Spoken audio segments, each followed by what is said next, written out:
Now I get a lot of viewer requests on this channel, the number one probably being, can you stop swearing so much and generally being quite so minging? To which I say, nah, probably f***ing not. But perhaps the second or third most common request I've had these past couple of months is, can you review the Nubia Z60 Ultra?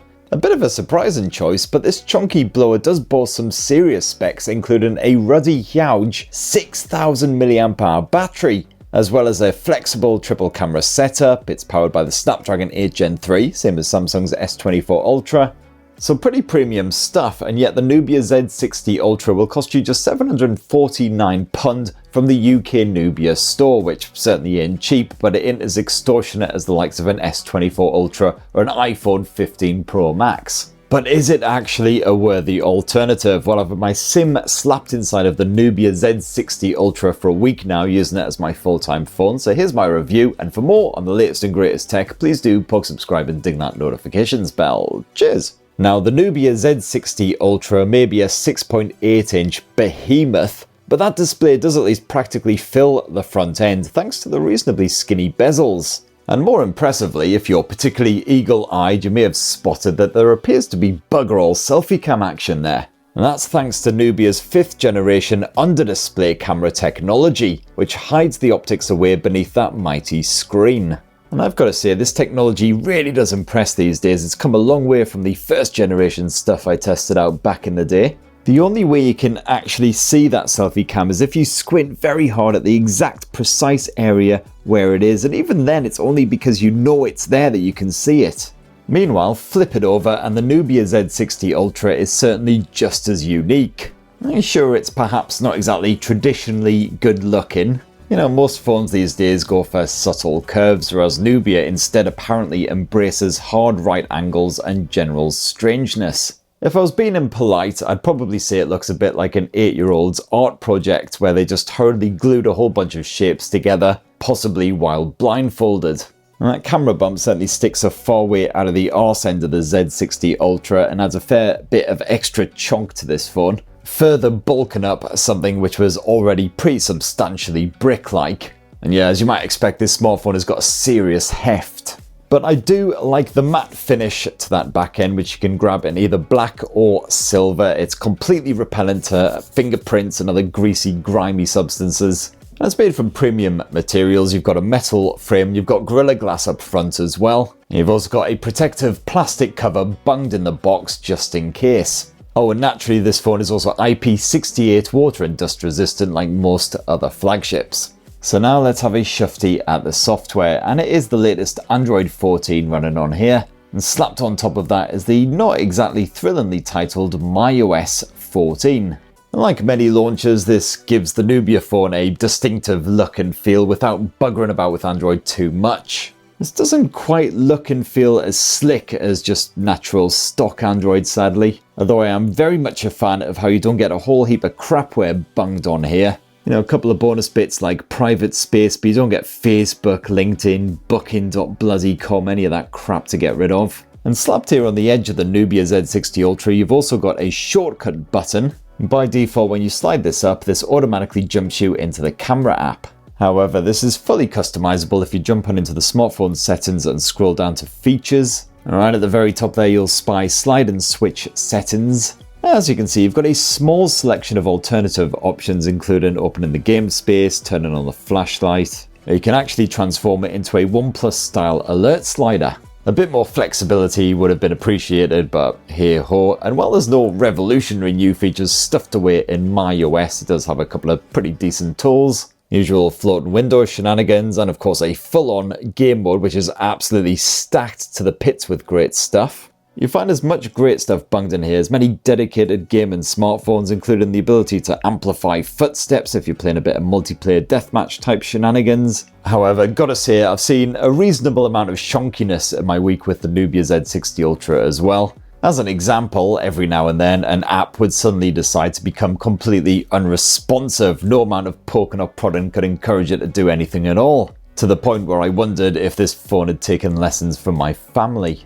Oh, and also if you do grab yourself a Nubia Z60 Ultra, make sure you turn off the AI background control of your apps. Or certainly at the very least your messaging apps and anything where you actually want to receive notifications, because if you leave the AI in charge then you just don't get anything. You know, you're wondering why everything's been so quiet, then you open up your email app and boom, 50 frickin' messages waiting for you.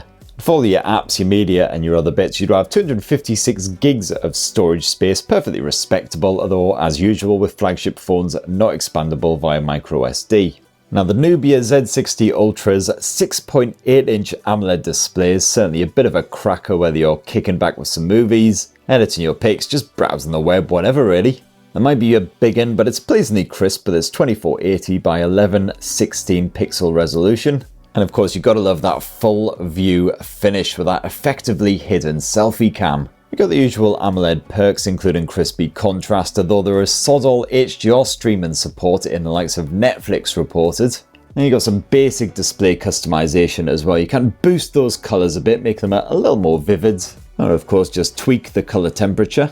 However, don't expect much range when it comes to the refresh rate. You can basically choose between 60 or 120 Hz, otherwise have it dynamically swap between the two. But yeah, it's certainly a nice spacious screen when you are relaxing with some Netflix or Disney Plus or whatever, and nice and responsive when you're doing a bit of gaming too. And while the Z60 Ultra's stereo speaker setup doesn't exactly pump out the most premium sounding audio I've ever heard, it's bloody loud to make up for it. Now, I usually try and cover a lot of budget-friendly smartphones on this channel because, let's face it, everyone's absolutely bloody skint right now. But today, we're going to be checking out a posh, mega expensive special edition smartphone. And this thing is so loud it'll cut through any background clamour and probably make most small children cry. And that audio is fine-tuned with the onboard DTS algorithm as well. You can tweak it between a small variety of presets. And the Nubia Z60 Ultra is certainly a match for most of the premium blowers in 2024 when it comes to the performance, because you've got Qualcomm's Snapdragon 8 Gen 3 stuffed in there again, backed by 12 gigs of RAM. The everyday experience is certainly pretty smooth, not quite as fluid as what you'll find on some other Androids, but I think that's more down to the actual UI. And of course, if you are gaming on even more intensive fare like Genshin Impact, where you can knock those detail settings all the way up to the highest possible level, I didn't see a perfect frame rate at all times on those top graphics settings, but the experience was mostly very smooth. As I mentioned before, the touchscreen nice and responsive as well. Of course, you've got that full view finish, you've got the dedicated gaming mode, and the Z60 Ultra seems to have a respectable cooling setup as well, because this phone only got a wee bit warm even when I've been gaming on Genshin for a good couple of hours. And of course, one of the actual advantages of this brick-like design is the fact that you've got a 6,000 mAh capacity battery stuffed inside of there. That's one of the biggest batteries you'll find on any smartphone going right now. And even with all of the features like the always-on display turned on and with that rather aggressive app handler knocked right off in the background, I still managed to get roughly 10 hours of full-on use from a single charge before this bad boy was absolutely drained. And yes, that includes a good bit of camera action, including Skyping and Zooming and such forth, a good bit of gaming as well.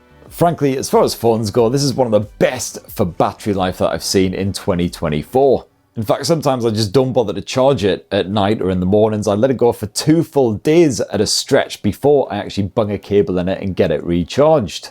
Recharging, thankfully, pretty nippy here on the Nubia Z60 Ultra as well. You've got 80-watt wired charging, although no wireless charging support, which is a shame. That's a feature you would expect from a smartphone, even at this sort of lower-end flagship price point. So let's finish up this Nubia Z60 Ultra review with a squint at that camera tech. And this rather complex looking arrangement is headed up by Sony's 50-megapixel IMX800 sensor.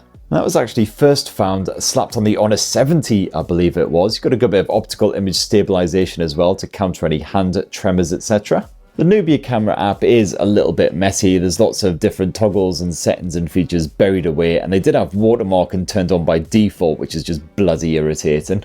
And also, seriously, how many camera modes do you need? There are so many stacked on this thing, and if you've got a camera family, even more. You've got a dedicated Pro mode, which allows you to shoot in RAW, piddle about with all the various settings, but then you've also got this Street mode.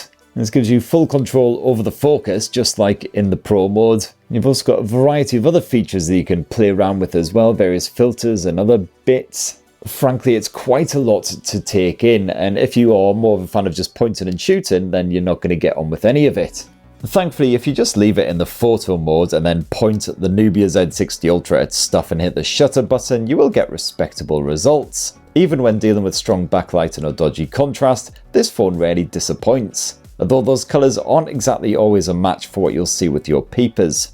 The Nubia also offers an auto sky enhancement feature which can boost any blue up there, but it's frankly just bewildered by a northeastern blanket of angry grey overhead misery. You can get some proper good portrait snaps with a blurry bokeh style effect to help your subject take centre stage, and if you move indoors to softer lighting, the Z60 Ultra won't crumble. You'll still capture bright sharp pics with eye-pleasing tones. And at night, once again pretty sharp detail, as long as you and your subject do not flinch. And you've got a couple of other lenses here, including a 50 megapixel ultra-wide angle shooter, again with optical image stabilization. The results here can be kind of saturated in daylight conditions and a bit murky in lower light, but it's there if you need it. And then last up, you've got yourself a 64 megapixel telephoto shooter, again with OIS. And this is a pretty good way to get a closer shot of any touristy shenanigans, offspring, pets, etc. But that said, it's certainly no Samsung Galaxy S24 Ultra. Once you zoom in beyond around sort of 10 to 15 times, your photo will start to look rather fuzzy. And the shooter is also often thrown off by strong light. Now swap to video mode and you can record 4K resolution footage at 30, 60 or even 120 frames per second if you want to get some funky slow motion action on the go later. You can also record up to 8K resolution at 30 FPS. And I found my video results were nothing remarkable but not bad at all either. You'll get crisp, poppy visuals at that 4K setting, with respectable enough stabilization to keep things from getting too wobbly, and decent audio capture too. And then last up, of course, is that 12 megapixel selfie cam which is buried away underneath that display. And sadly, like previous generations, this still struggles to capture natural looking photos. Most of my selfies either look like hazy watercolours or just a fuzzy mess. Skin tones are usually blanched, I've seen all kinds of lighting related mishaps, and in darker conditions it's frankly a bag of arse evacuations. And if you want to shoot video using that selfie camera, well, it maxes out at full HD resolution here. There's certainly no 4K option, that's for sure, although frankly it would still look rather fuzzy and grainy even if there was. And, you know, I've done a bit of Zoom in and Microsoft Teams and stuff with this smartphone, and people haven't necessarily remarked on how crap I look. Maybe they're just used to my face looking as blanched and ugh. And there you have it, my lovelies. That in a delicious wee nutshell is what I reckon of the Nubia Z60 Ultra after using it as my full-time pocket pal for just over a week. I've got to say, it's the software side of things that I didn't 100% get on with here, despite the fact you've got the lack of crapware and it doesn't mess around with the Android shenanigans too much. Things are just a little bit buggy, a little bit less fluid than I would have hoped. Got that messy camera app and everything to contend with as well. And of course, some of the tech isn't quite as premium as what you'll get on other smartphones, but then you do have some rather unique features in here, like that under-display selfie cam, which gives you a proper full-view experience when you are gaming, watching movies, editing pics, whatever. There's certainly plenty to enjoy here, but that's what I reckon anyway. It'd be great to hear your thoughts on the Nubia Z60 Ultra, which I finally covered, so you can stop pestering me about it. It'd be especially great to hear your own mini reviews if you've actually been rocking this as your full-time phone as well. For more on the latest and greatest tech, please do subscribe, ding that notifications bell, all that YouTube guff, and have yourselves a bloody wonderful rest of the week. Cheers everyone, love you!